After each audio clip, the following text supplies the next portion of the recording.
Assalamualaikum warahmatullahi wabarakatuh. Dan Selamat pagi, salam sejahtera. Perkenalkan nama saya Jayanti. Haris pertama. Saya Asecita Amanda. Saya Sabli Iliade. Saya Nikita Stompul. Saya Viana Afriani. Dari kelas 10 MIPA 2. Hai semua, hai Bu. Oke, jadi pada pertemuan sebelumnya kita sudah membahas tentang cara menentukan golongan dan periode pada suatu unsur. Kita pada pertemuan kali ini akan membahas tentang sifat-sifat keperiodikan unsur. Nah, jadi apa sih sifat-sifat keperiodikan unsur itu? Nah, pada tabel periodik modern, unsur-unsur yang memiliki sifat sama akan dikelompokkan dalam satu golongan dan dalam satu periode. Unsur-unsur yang menunjukkan sifat yang khas secara berkala dari logam ke non-logam. Nah, itulah yang kita sebut dengan sifat-sifat keperiodikan unsur. Unsur-unsur dalam suatu golongan memiliki elektron valensi yang sama. Unsur-unsur pada periode yang sama memiliki elektron valensi yang mempunyai kulit yang sama. Oleh karena itu, sifat-sifat unsur ada hubungannya dengan konfigurasi elektron. Maka ada sifat khas yang dimiliki dalam tabel periodik. Sifat unsur atom terbagi menjadi 4.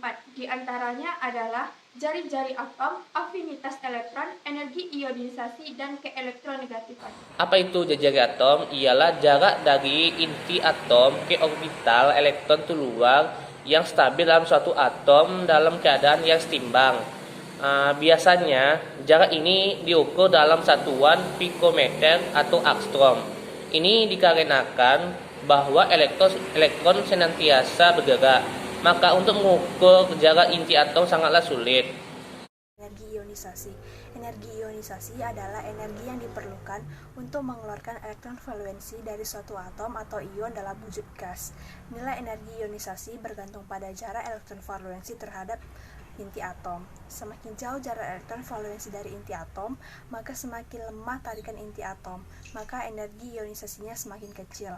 Pada suatu periode yang sama, muatan inti atom dari elektron valensi bertambah, sehingga tarikan inti semakin besar. Maka dari itu, energi ionisasi dari suatu periode meningkat dari kiri ke kanan. Sebagai contoh, golongan 8A atau 18 memiliki energi ionisasi terbesar karena unsur-unsur ini syaratnya stabil. Kestabilan ini disebabkan oleh elektron valensi yang banyak atau penuh pada kulit tersebut. Afinitas elektron. Afinitas elektron didefinisikan sebagai perubahan energi atom ketika elektron ditambahkan pada atom dalam keadaan gas. Afinitas elektron bisa bernilai positif maupun negatif. Afinitas elektron bernilai positif jika satu elektron ditambahkan pada atom yang stabil dan energi diserap. Kebalikannya, jika energi dilepaskan maka bernilai negatif. Secara umum, nilai afinitas elektron dalam golongan yang sama dari atas ke bawah menurun, sedangkan dalam periode dari kiri ke kanan meningkatnya nilai afinitas elektron. Pada umumnya berbanding lurus dengan jari-jari atom. Keelektronegatifan. Keelektronegatifan merupakan besarnya kecenderungan suatu atom untuk menarik elektron dari atom lain dalam suatu ikatan kimia. Faktor yang mempengaruhi keelektronegatifan adalah gaya tarik dari inti terhadap elektron dan jari-jari atom. Nilai keelektronegatifan pertama kali dinyatakan oleh Linus Pauling sehingga nilai ini memiliki istilah skala Pauling. Dalam satu periode, dari kiri ke kanan, muatan inti atom akan semakin bertambah sehingga gaya tarik inti ke elektron terluar bertambah. Akibatnya, jari-jari atom semakin kecil, energi ionisasi semakin besar, afinitas elektron semakin besar, dan keelektronegatifan semakin besar. Sedangkan dalam satu golongan, dari atas ke bawah, jumlah kulit akan meningkat.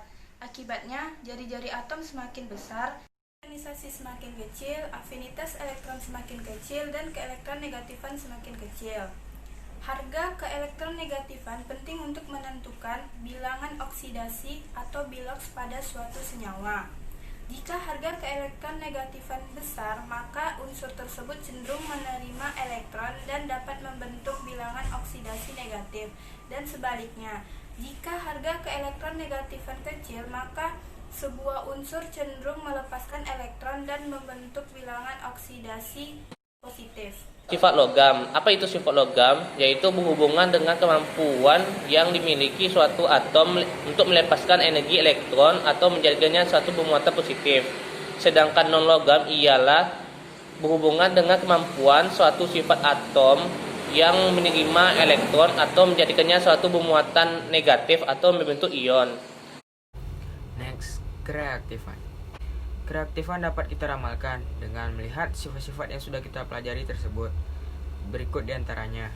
A. Logam, yaitu makin ke bawah dalam sistem periodik, jari-jari atom makin besar, energi ionisasinya makin kecil, makin mudah melepaskan elektron, sehingga unsur logam makin ke bawah makin reaktif. B. Bukan logam, yaitu berbanding terbalik dengan logam, semakin ke bawah dalam sistem periodik, jari-jari atom makin besar, keelektronegatifan makin kecil, makin mudah menangkap elektron, yang artinya semakin ke bawah unsur bukan logam semakin tidak reaktif. Jadi unsur logam yang paling reaktif itu adalah golongan 1A, yaitu logam alkali. Sedangkan non-logam yang paling reaktif itu adalah golongan 7A, yaitu halogen. Jadi dapat disimpulkan bahwa sifat keperiodikan unsur adalah sifat-sifat unsur yang berubah secara beraturan sesuai dengan kenaikan nomor atom unsur. Sekian dari kami. Assalamualaikum warahmatullahi wabarakatuh.